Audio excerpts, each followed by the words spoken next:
हमने एक मुहिम भी शुरू की है, #मास्क पहनो इंडिया। और एक बार फिर से आपसे अपील कि आप मास्क जरूर पहनें। और आइए शुरुआत करते हैं इस वक्त की अहम खबर के साथ। प्रधानमंत्री नरेंद्र मोदी ने पर्यटन के नाम पर हिल स्टेशंस पर लोगों की बढ़ती भीड़ पर जताई है गंभीर चिंता। 8 राज्यों के मुख्यमंत्रियों के साथ बैठक में प्रधानमंत्री ने माना कि कोरोना की वजह से टूरिज्म, व्यापार और कारोबार पर असर पड़ा है, लेकिन साथ ही उन्होंने यह भी चेता दिया है कि बाजारों और हिल स्टेशंस पर भीड़ का इस तरह उमड़ना खतरनाक हो सकता है, क्योंकि लोगों की यही लापरवाही कोरोना की तीसरी लहर को दावत दे सकती है। की वजह से टूरिज्म, व्यापार, कारोबार ये बहुत प्रभावित हुआ है। लेकिन आज मैं बहुत जोर देकर कहूंगा कि हिल स्टेशन में, मार्केट्स में बिना मास्क पहने, बिना प्रोटोकॉल का अमल किए बिना भारी भीड़ का उमड़ना मैं समझता हूं एक चिंता का विषय है, ये ठीक नहीं है। कई बार हम ये तर्क सुनते हैं और कुछ लोग तो बड़ा सीना तान करके बोलते हैं, अरे भाई तीसरी लहर आने से पहले हम एंजॉय करना चाहते हैं। ये बात लोगों को समझाना जरूरी है कि तीसरी लहर अपने आप नहीं आएगी। कभी कभी लोग सवाल पूछते हैं, तीसरी लहर की क्या तैयारी की है, तीसरी लहर के लिए आप क्या करेंगे। आज सवाल ये होना चाहिए हमारे मन में कि तीसरी लहर को आने से कैसे रोकना है, हमारे प्रोटोकॉल को चुस्ती से कैसे अमल करना है। अगर और एक कोरोना ऐसी चीज है वो अपने आप नहीं आती है, कोई जाकर के ले आए तो आती है। और इसलिए हम अगर इन चीजों को बराबर सावधानी करेंगे तो हम तीसरी लहर को ही रोक पाएंगे। आने के बाद क्या करेंगे वो एक विषय है, लेकिन आते हुए रोकना ये प्रमुख विषय है। और इसके लिए हमारे नागरिकों में सजगता, सतर्कता, प्रोटोकॉल का पालन, इस पर हमने थोड़ा सा भी कॉम्प्रोमाइज नहीं करना है। और एक्सपर्ट भी बार बार ये चेतावनी दे रहे हैं कि असावधानी, लापरवाही, भीड़भाड़ ऐसे कारणों से कोरोना संक्रमण में भारी उछाल आ सकता है। और इसलिए ये जरूरी है कि हर स्तर पर हर कदम गंभीरता के साथ उठाए जाए। तो ये बड़ी चेतावनी प्रधानमंत्री नरेंद्र मोदी की तरफ से, ये कहते हुए कि लापरवाही ही तीसरी लहर को दावत दे सकती है। हमारे दो सहयोगी इस वक्त हमारे साथ जुड़ चुके हैं। दिल्ली से जावेद मंसूरी है, मनाली से सचिन शर्मा हमारे साथ जुड़ चुके हैं। सचिन, सबसे पहले आपके पास आते हुए, प्रधानमंत्री नरेंद्र मोदी ने साफ तौर पर बता दिया है, चेता दिया, और यही बात तो एक्सपर्ट्स कह रहे थे कि भीड़ भाड़ जिस तरीके से बढ़ रही है, यही लापरवाही तीसरी लहर को दावत दे सकती है। जरा दिखाइए तो वहां की तस्वीरें। जी हाँ, देखिए अगर मैं बात करूं मनाली, तो मनाली में जो है जिस तरह जो प्रशासन द्वारा की गई है, उसके बाद जो है अब जो थोड़ी भीड़ यहाँ पे कम हुई। मैं सीधी तस्वीरें आपको दिखाना चाहूंगा। आप देखते हैं मनाली के मॉडल पे हालांकि अब जो हल्की हल्की बारिश का दौर यहाँ पर शुरू हुआ, लेकिन अब जो है वो यहाँ पर जो है भीड़ भी काफी कम है। अक्सर हम देखते थे कि जैसे जो शाम ढलती जाती तो भीड़ भी यहाँ पर जो बढ़ती जाती, लेकिन फिलहाल जो है अब तस्वीरें यहाँ पर कुछ ऐसी है कि अब जो है भीड़ यहाँ पर बेशक जो है कम दिखाई यहाँ पर दे रही है, लेकिन प्रशासन के द्वारा यहाँ पर जो पुख्ता इंतजाम यहाँ पे किया जा रहा है, लोगों को बार बार मास्क के प्रति जागरूक किया जा रहा है। हालांकि मनाली का जो कारोबार है यहाँ पर जो कोविड के कारण ये जो काफी ज्यादा जो है प्रभावित हो गया था, और पीएम ने भी इस बात का जो जिक्र किया है कि कोविड के कारण यहाँ जो पर्यटन कारोबार है वो काफी प्रभावित हुआ। तो उसका असर जो है मनाली में भी साफ देखा गया कि बीते वर्ष 2020 से लेकर जो है कोविड के कारण यहाँ का कारोबार जो है पर्यटन कारोबार वो पूरी। और इस वक्त एक बड़ी खबर मिल रही है पंजाब पर बैठक, राहुल गांधी के घर पर यह बैठक हो रही है। राहुल गांधी के आवास पर यह चल रही है बैठक। प्रशांत किशोर, हरीश रावत इस बैठक में मौजूद हैं। ये इस वक्त की बड़ी खबर।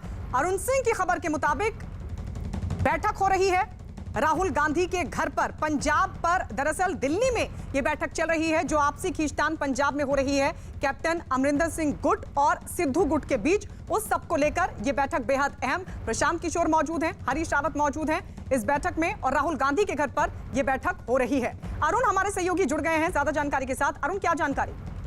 देखिए, पहली बात तो यह कि हरीश रावत भी भारत तुगलक लेन में है। केसी वेणुगोपाल जो संगठन के महासचिव हैं वो भी हैं। प्रियंका गांधी वाड्रा भी यहाँ पर हैं और राहुल गांधी भी हैं। दो बातें हैं यहाँ पर। एक तो पंजाब में जो क्राइसिस चल रही है उसको लेकर के भी चर्चा हो सकती है, क्योंकि प्रशांत किशोर सलाहकार हैं कैप्टन अमरिंदर सिंह के भी, और पिछला चुनाव उन्होंने उनकी सहायता की थी, उनका काम देखा था और उसके बाद चुनावी जीत मिली थी, जिसके बाद प्रशांत किशोर और अमरिंदर सिंह के बीच एक अलग तरह का बॉन्ड है पॉलिटिकली। और उसके बाद उनका यहाँ पर पहुंचना, कहीं ना कहीं इस बात की चर्चा हो सकती है कि क्या ये पंजाब के क्राइसिस को सिर्फ सुलझाने के लिए चर्चा है, या पंजाब में जो अगला चुनाव होने वाला है विधानसभा का उसको लेके किसी रणनीति का हिस्सा है। साथ ही साथ उत्तर प्रदेश में भी चुनाव है। प्रशांत किशोर ही वो शख्स थे जिन्होंने पिछली बार यानी 2017 में दोनों यानी समाजवादी पार्टी और कांग्रेस दोनों के बीच गठबंधन कराया था, और आपने देखा था कि यूपी के लड़के बनके किस तरह से राहुल गांधी और अखिलेश यादव सामने आए थे। उसके बाद चूंकि चुनाव में सफलता नहीं मिली और उन्होंने गठबंधन तोड़ दिया था। तो क्या उत्तर प्रदेश को लेकर के भी कोई रणनीति हो रही है? और तीसरी बात, क्योंकि संगठन महासचिव वेणुगोपाल भी मौजूद हैं, तो क्या राष्ट्रीय स्तर पर जिस तरह से प्रशांत किशोर दूसरे खेमे के साथ, खासतौर से जो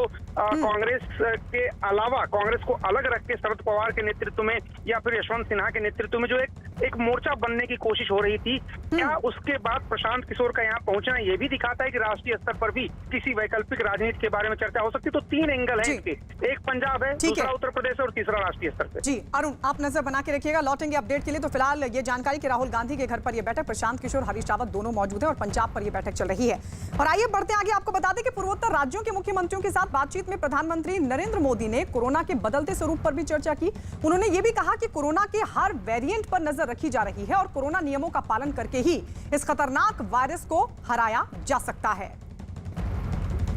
कोरोना वायरस के हर वेरिएंट पर भी नजर रखनी होगी, क्योंकि ये बिल्कुल बहुरूपिया है, बार बार अपने रंग रूप बदल देता है और उसके कारण हमारे लिए भी चुनौतियां खड़ी करता है। और इसलिए हमें हर वेरिएंट पर बहुत बारीकी से नजर रखनी पड़ेगी।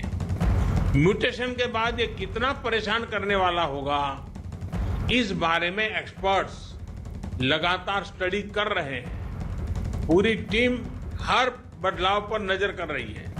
ऐसे में प्रिवेंशन और ट्रीटमेंट ये बहुत जरूरी है। इन दोनों से जुड़े उपायों पर ही हमें हमारी पूरी शक्ति लगानी है, पूरा फोकस इन्हीं चीजों पे करना है। वायरस का प्रहार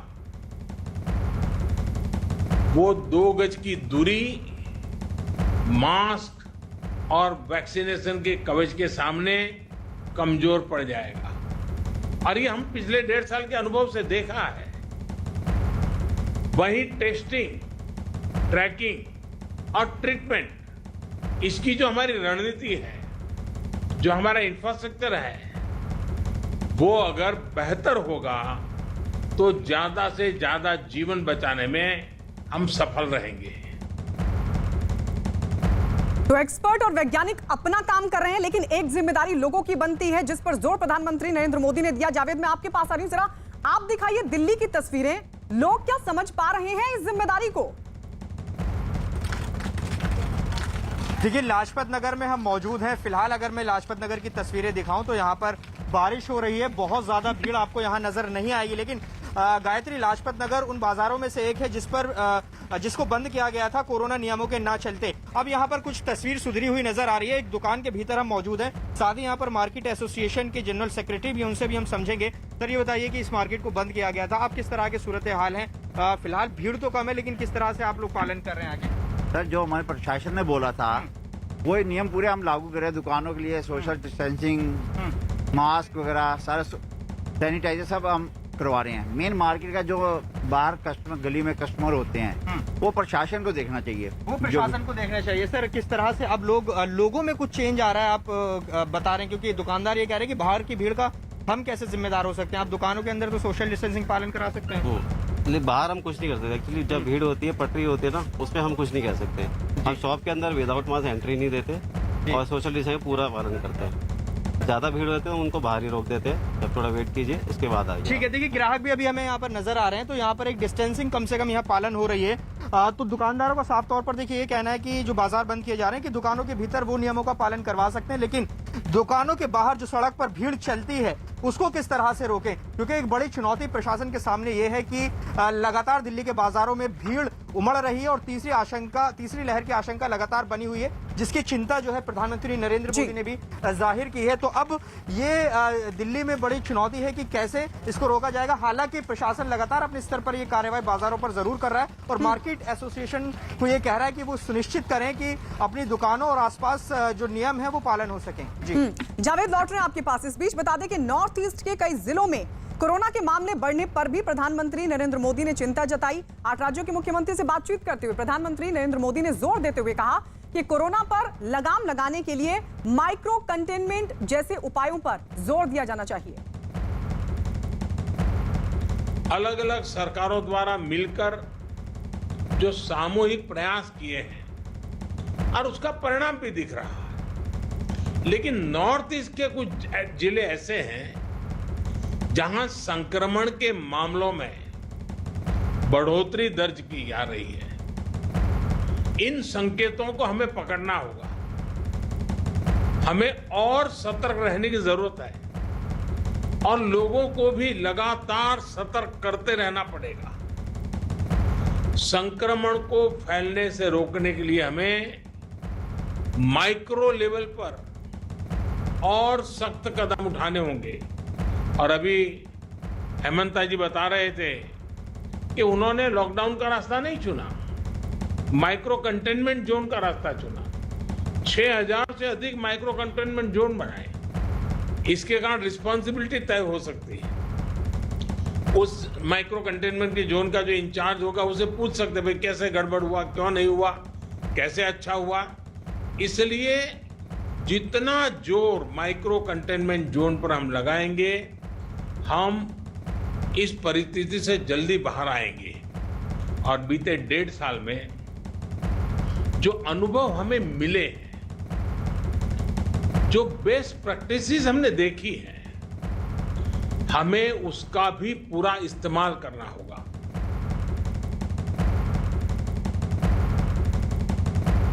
8 राज्यों के मुख्यमंत्रियों के साथ बातचीत में प्रधानमंत्री नरेंद्र मोदी ने वैक्सीनेशन और तेज करने पर भी जोर दिया। प्रधानमंत्री ने एक बार फिर से दोहरा दिया कि सिर्फ कोरोना नियमों के पालन करने और तेज वैक्सीनेशन से ही कोरोना को हराया जा सकता है। सुनिए क्या कहा।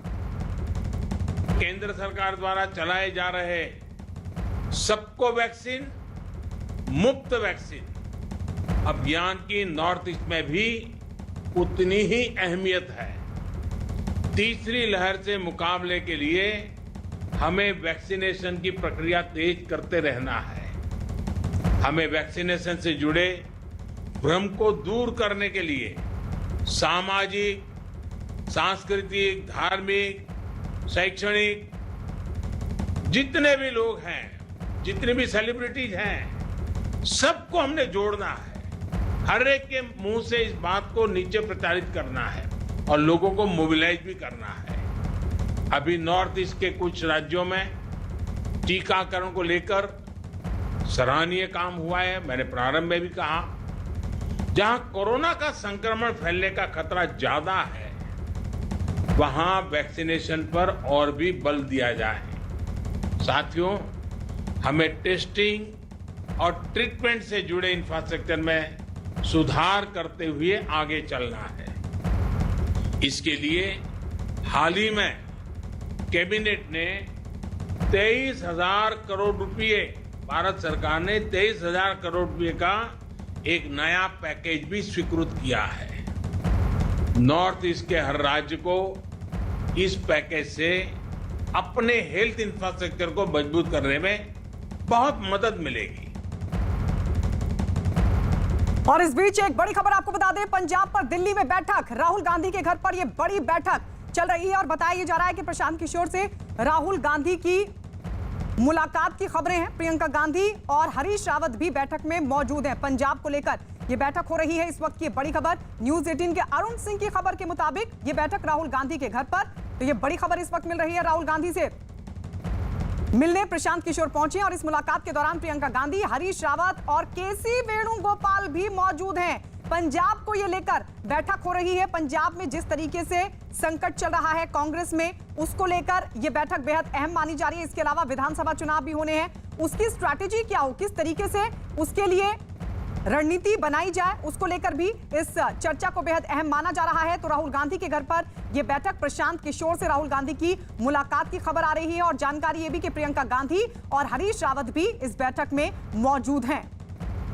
तो कैप्टन अमरिंदर सिंह के सलाहकार भी हैं प्रशांत किशोर, और इस सब के बीच जो बड़ी जानकारी मिल रही है, प्रशांत किशोर ने राहुल गांधी से मुलाकात की है, प्रियंका गांधी भी इस दौरान मौजूद रही हैं और हरीश रावत भी इस दौरान मौजूद रहे हैं। तो ये बड़ी खबर इस वक्त की दिल्ली से। दिल्ली में ये बैठक बेहद अहम, क्योंकि विधानसभा चुनावों को लेकर अब बहुत कम वक्त बचा है और इस सब के बीच कांग्रेस में नहीं संकट खत्म हो रहा है। पंजाब में लगातार एक तरफ कैप्टन अमरिंदर सिंह का गुट है, तो वहीं दूसरी तरफ उस गुट के खिलाफ, कैप्टन अमरिंदर सिंह के खिलाफ खुद मोर्चा संभाले हुए हैं नवजोत सिंह सिद्धू। नवजोत सिंह सिद्धू जो लगातार कई मुद्दों को लेकर कैप्टन अमरिंदर सिंह सरकार को घेरते रहे हैं और ऐसे में कांग्रेस की कोशिश तो यह है कि किसी तरीके से दोनों को समझा लिया जाए, लेकिन अभी तक बात बनती हुई दिखाई नहीं दे रही है, क्योंकि लगातार सिद्धू मोर्चा खोले हुए हैं और इस सब के बीच इस लिहाज से इस बैठक को बेहद अहम माना जा रहा है। प्रशांत किशोर जो कि कैप्टन अमरिंदर सिंह के सलाहकार रहे हैं और वो राहुल गांधी से मिलने के लिए पहुंचे हैं और इस दौरान प्रियंका गांधी और हरीश रावत भी मौजूद बताए जा रहे हैं। अरुण सिंह हमारे सहयोगी जुड़ गए हैं। अरुण, अब क्या अपडेट, अब क्या जानकारी? देखिए, जो बैठक चल रही है, प्रशांत किशोर जो चुनावी रणनीतिकार हैं, उनके साथ प्रियंका गांधी भी हैं, राहुल गांधी भी हैं, केसी वेणुगोपाल जो संगठन के महासचिव हैं। तीन संभावनाएं यहाँ पे हो सकती हैं। एक तो पंजाब को लेकर के चर्चा, क्योंकि कैप्टन अमरिंदर सिंह की जो सरकार बनी थी पिछली बार, प्रशांत किशोर उनके रणनीतिक सलाहकार थे और उनके नेतृत्व में ही चुनावी राजनीति और वहां पर पूरी तरह से देखरेख में चली थी। उसके बाद उनकी सरकार बनी थी। तो एक तो जिस तरह से सिद्धू ने मोर्चा खोला हुआ है कैप्टन अमरिंदर सिंह के खिलाफ और उनको कोई रोल देना है वहां पर, तो वो रोल क्या हो सकता है, उनको क्या बनाया जा सकता है, उसके क्या परिणाम होंगे, क्या अच्छाई है, क्या बुराई है, सारी बातों को ध्यान में रख करके कोई फैसला लिया जा सकता है। दूसरी बात, जिस तरह से आपने देखा था पिछली बार उत्तर प्रदेश में जो विधानसभा चुनाव में समाजवादी पार्टी और कांग्रेस का गठबंधन कराया था प्रशांत किशोर ने ही, और सीट बंटवारा भी कराया था। उसके बाद यूपी के दो लड़के राहुल गांधी और अखिलेश यादव एक दूसरे के साथ वहां पर नजर आए थे लखनऊ में। क्या इस बार भी उत्तर प्रदेश में चुनाव होने वाले हैं, तो उसके लिए भी क्या कोई संभावना तलाशी जा रही है? दूसरी बात, तीसरी बात है कि शरद पवार के घर पे जो एक बैठक हुई थी, तीसरे मोर्चे की कवायद और तीसरा विकल्प पेश करने की कोशिश हुई थी, क्या उसके बाद प्रशांत किशोर का राहुल गांधी से मिलना कहीं ये सामंजस्य तो नहीं है कि राष्ट्रीय राजनीति में किस तरह से विकल्प तैयार किया जाए? बीजेपी का प्रधानमंत्री मोदी को लेकर के लगातार बयानबाजी इस तरह के जितने भी नेता हैं वो करते रहे, क्या उनको एक छतरी के नीचे लाने में कोई भूमिका प्रशांत किशोर निभा रहे हैं? क्या उस बाबत बात हो रही? क्योंकि प्रियंका गांधी, केसी वेणुगोपाल और राहुल गांधी के बीच जब बैठक होती है तो शीर्ष स्तर पर क्या बातचीत हो रही है, थोड़ी देर बाद साफ होगी तस्वीर।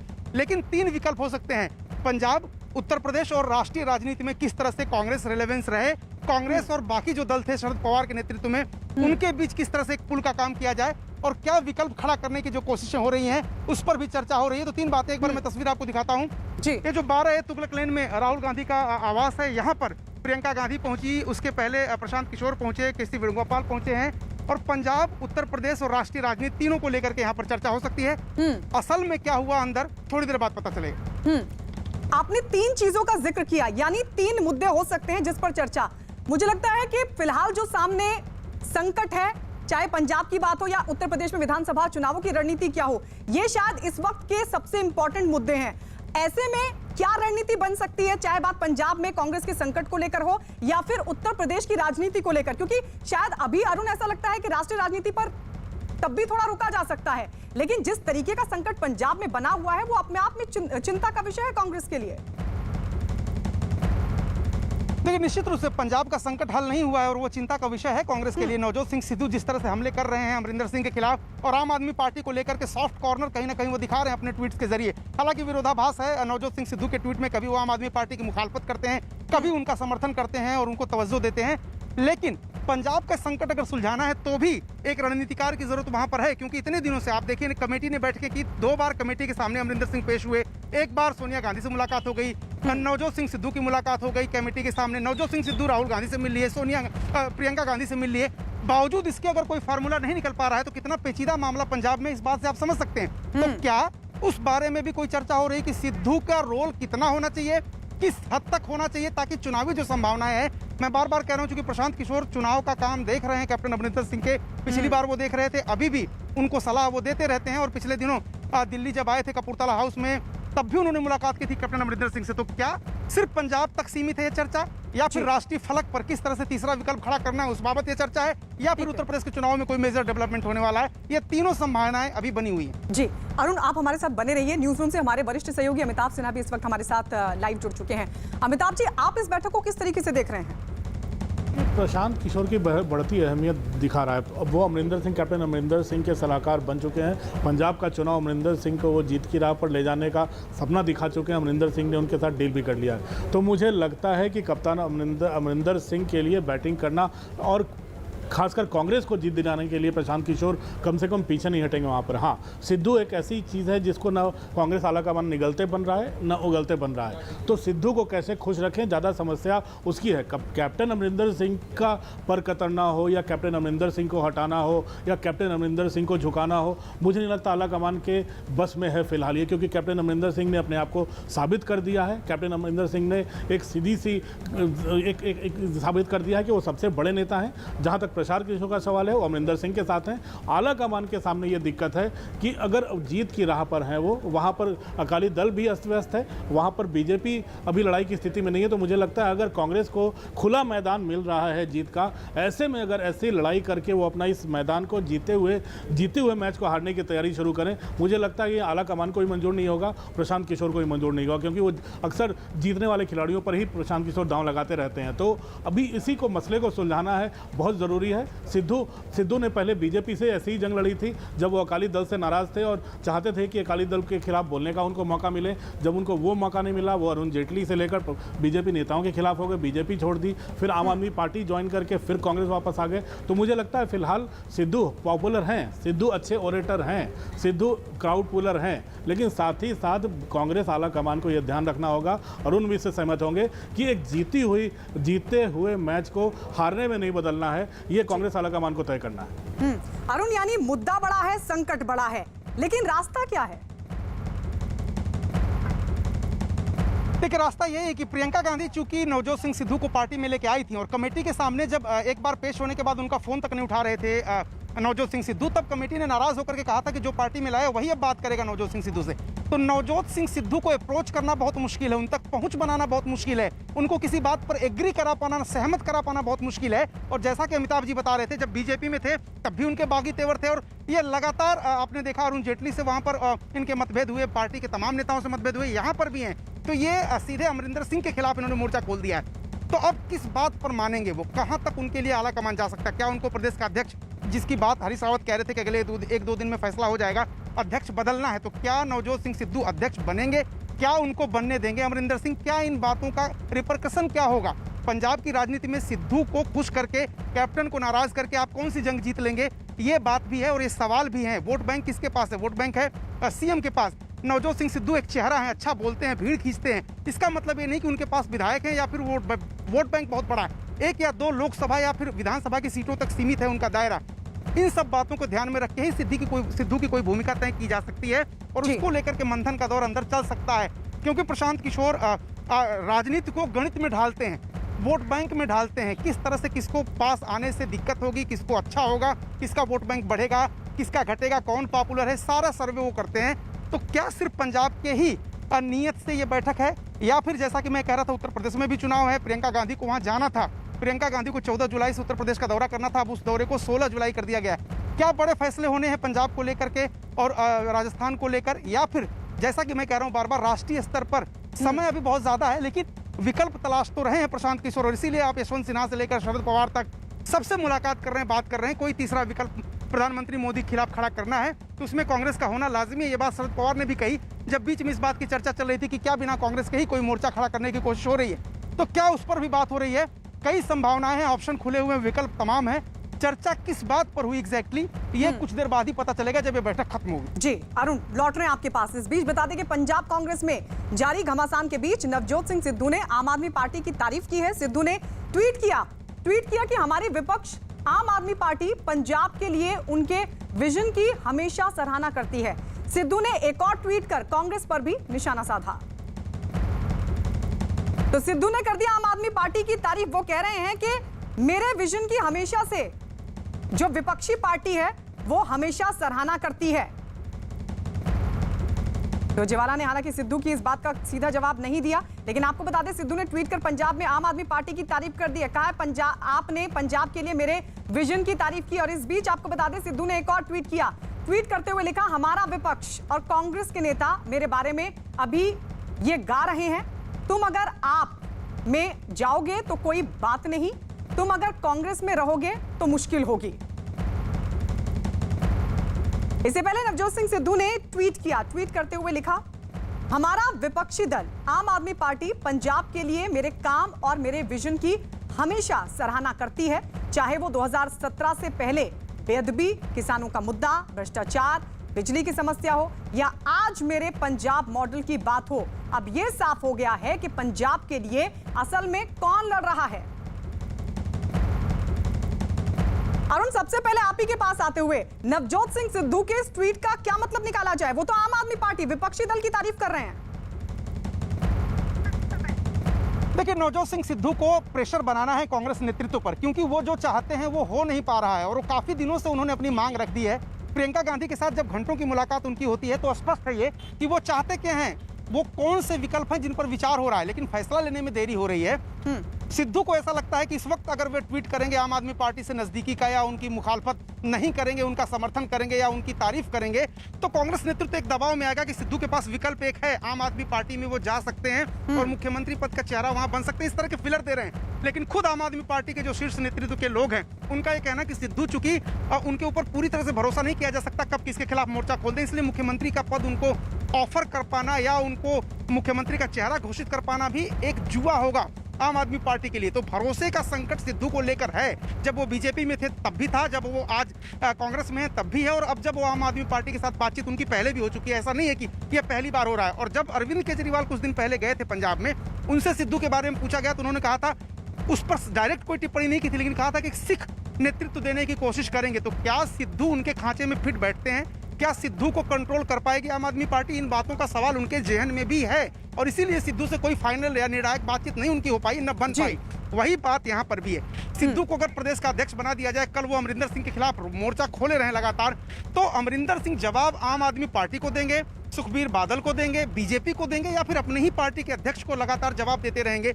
बेअदबी का मामला हो, ड्रग्स का मामला हो, ट्रांसपोर्ट का मामला हो, सैंड माफिया का मामला हो, इन सब पे कार्रवाई की बात कहते रहे सिद्धू। और एक और आखिरी बात, 18 पॉइंट का जो एजेंडा भेजा गया था कैप्टन अमरिंदर सिंह को, जिसपे कार्रवाई करने की बात कही गई थी, उनमें से 1-2 पॉइंट को छोड़ दें तो अभी तक कैप्टन अमरिंदर सिंह ने उस पर कोई बड़ी कार्रवाई नहीं की है। और सिद्धू की नाराजगी और नेतृत्व की फजीहत की एक वजह ये भी है।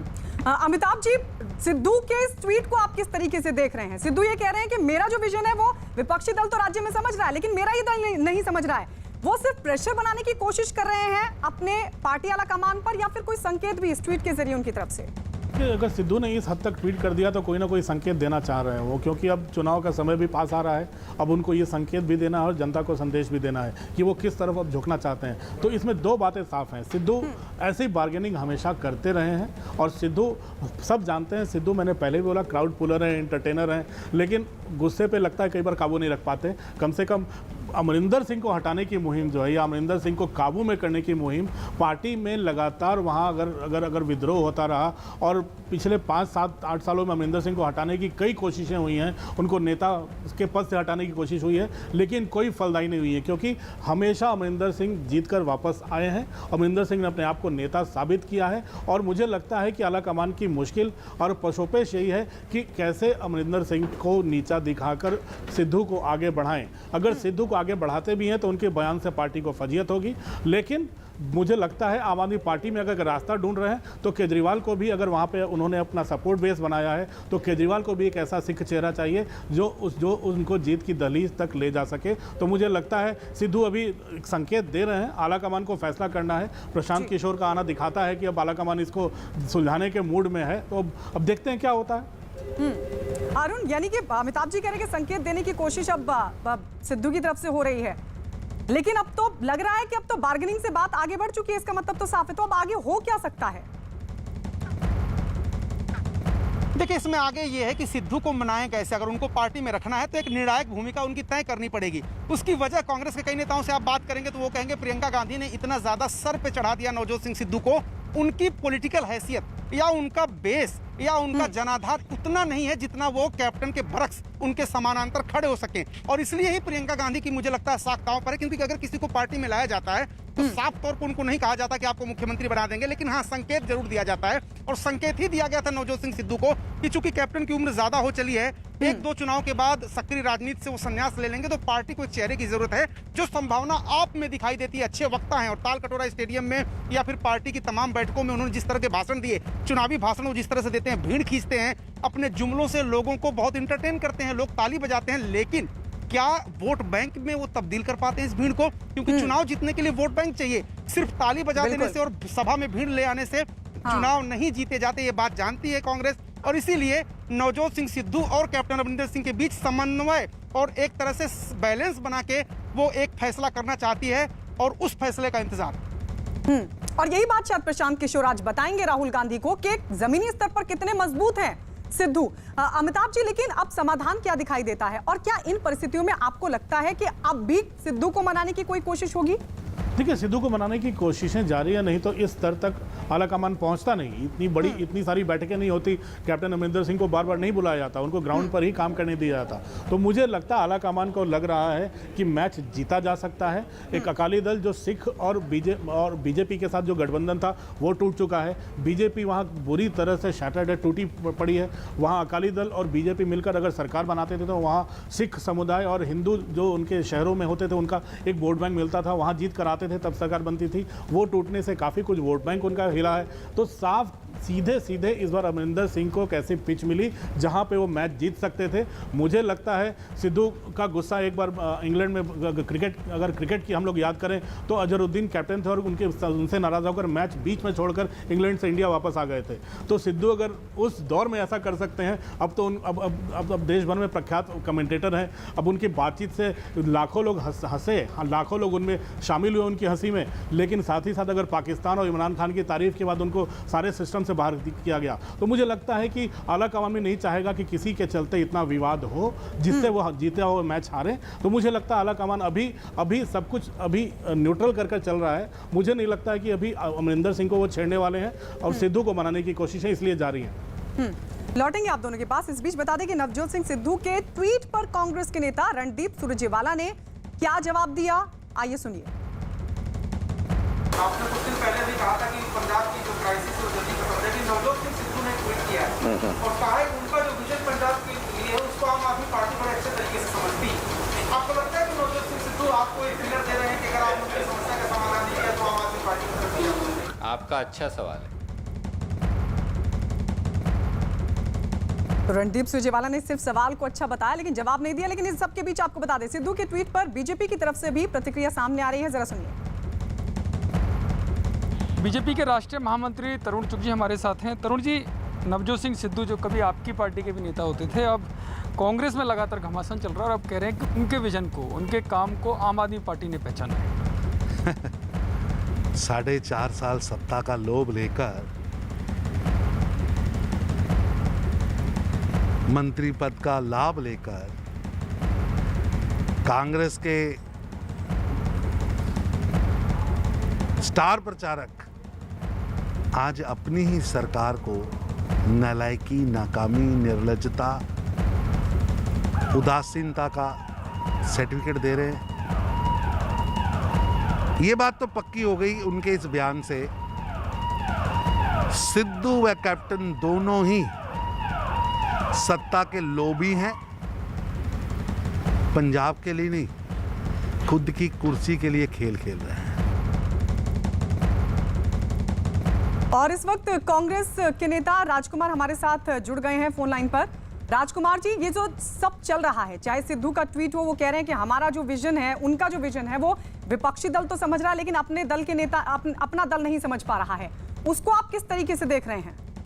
मैं इस तरीके से देखता हूं कि कभी कभी बच्चा ये समझता है कि मेरी बात को मेरा बाप नहीं समझ रहा, मेरी माँ नहीं समझ रही, मेरा भाई नहीं समझ रहा, मेरी बहन नहीं समझ रही, लेकिन पड़ोसी समझ रहा है। लेकिन माँ बाप उनकी बेहतरी के लिए होता है, उनकी तरक्की के लिए होता है, दूसरा तमाशे के लिए होता है। तो तमाशा देखने वाले लोग उनके हमदर्द नहीं हो सकते। ये जो तारीफ करने वाले लोग हमदर्द नहीं है। और कांग्रेस पार्टी जो अपने बच्चों के लिए सोचती है, नवजोत सिंह सिद्धू भी उसमें शामिल तो है। तमाशा कौन कर रहा है और हमदर्दी कौन दिखा रहा है राजकुमार जी? मुझे लगता है कि नवजोत सिंह सिद्धू को थोड़ा एहतियात बरतना चाहिए, मुझे लगता है। उनको क्या करना चाहिए? उन्हें थोड़ा एहतियात, संयम बरतना चाहिए, संयम रखना चाहिए। लेकिन वो संयम नहीं रख रहे हैं। कोई उसको बात कैसे नहीं, देखें? कहना क्या चाह रहे हैं सिद्धू ट्वीट करके? अरे अब कांग्रेस हाईकमान ये आज या कल के बीच में ये सब फार्मूला तय कर देगी और मुझे लगता है कि ये सब चीज कैसे दूर हो जाएगी। राजकुमार जी, लेकिन ये मसला क्यों नहीं सुलझ पा रहा है? देखिए कितनी बैठकें हो चुकी हैं, कितनी लंबे दौर की बातचीत चल चुकी है, ना तो सिद्धू मानने को तैयार है, ना अमरिंदर सिंह झुकने को तैयार है। आखिर ये पूरे मसले का समाधान अभी तक क्यों नहीं? नहीं, कोई बात नहीं है, ऐसी कोई बात नहीं है। कांग्रेस पार्टी में विचारधारा की कभी कभी लड़ाई होती है, उनकी अपनी किस्म की विचारधारा है, लेकिन सब लोग कांग्रेस में हैं। और मुझे लगता है कि क्योंकि हाईकमान अब बीच में पड़ा हुआ है, तो हम लोगों को बहुत इंटरव्यू हम लोग नहीं करते, इसलिए कि मुझे लगता है कि आज शाम तक या कल तक हाईकमान अनाउंसमेंट कर देगी। अनाउंसमेंट हो जाएगा। एक और ट्वीट पर मैं आपके पास आ रही हूँ। एक और ट्वीट सिद्धू की तरफ से किया गया है। वो ये कह रहे हैं कि कांग्रेस के कई नेता कह रहे हैं सिद्धू से कि अगर तुम आप में आओगे तो कोई बात नहीं, तुम अगर कांग्रेस में रहोगे तो मुश्किल होगी। कई नेता उनसे ऐसा भी कह रहे हैं, उस पर आप क्या कहेंगे राजकुमार जी? चले, फोन डिस्कनेक्ट हो गया, लेकिन वो ये उम्मीद जता रहे हैं कि आज इस मसले का समाधान हो जाएगा। आपको बता दें सिद्धू लगातार मोर्चा खोले हुए हैं और अब तो उनकी तरफ से ट्वीट भी कर दिया गया है। उन्होंने कहा कि मेरा जो विजन है, मैं जो तमाम मुद्दे जनता के उठाता रहा हूं, उन मुद्दों को विपक्षी दल तो समझ रहे हैं, विपक्षी दल आम आदमी पार्टी तो समझ रही है, लेकिन मेरी खुद की पार्टी नहीं समझ रही है। हमारे दो सहयोगी लगातार हमारे साथ बने हुए हैं। हमारे साथ अरुण दिल्ली से लाइव हैं और हमारे वरिष्ठ सहयोगी अमिताभ सिन्हा भी हमारे साथ हैं। अरुण, सबसे पहले मैं आपके पास आ रही हूं। कांग्रेस के नेता राजकुमार वेरका कह रहे हैं कि उम्मीद कीजिए शाम तक कोई मसले का हल निकल आएगा। देखिए, शाम तक निकल आएगा कि नहीं ये तो राजकुमार वेरका ही बता पाएंगे, लेकिन मैं जो आपको बता रहा था कि 24 से 48 घंटे की एक डेडलाइन कांग्रेस नेतृत्व की तरफ से फिलर्स एक हैं। कांग्रेस के जो महासचिव हैं, प्रभारी हैं वहाँ के हरीश रावत, वो सुबह भी राहुल गांधी से मुलाकात तकरीबन 1.5 घंटे करके गए हैं। उस मुलाकात में उत्तराखंड में CLP कौन होगा उसकी भी चर्चा हुई, लेकिन जब दो सियासी लोग मिलते हैं और प्रभारी वो पंजाब के हैं, मामला अभी अटका हुआ है, तो इस पर बात न हो, इस बात की संभावना बेहद कम है। तो बात पंजाब पर भी उनसे हुई है और खुद हरीश रावत ने कहा था कि अगले 2 दिनों के अंदर, मतलब 2 दिन के अंदर वो पंजाब में कोई एक सर्वमान्य फार्मूला निकाल लेंगे। लेकिन अब वो सर्वमान्य फार्मूला क्या सिद्धू को मान्य होगा? शुक्रिया अरुण, आप लगातार वहां पर नजर बना के रखिएगा, अपडेट आपसे लेते रहेंगे। अमिताभ जी, हमारे साथ जुड़ने के लिए आपका भी बहुत बहुत शुक्रिया। और इस सबके बीच आपको बता दें, देश के बड़े मुद्दों पर आज शाम 7:57 पर देखिए किशोर अजवाणी के साथ स्वामी रामदेव एक्सक्लूसिव, सिर्फ न्यूज़ 18 इंडिया पर।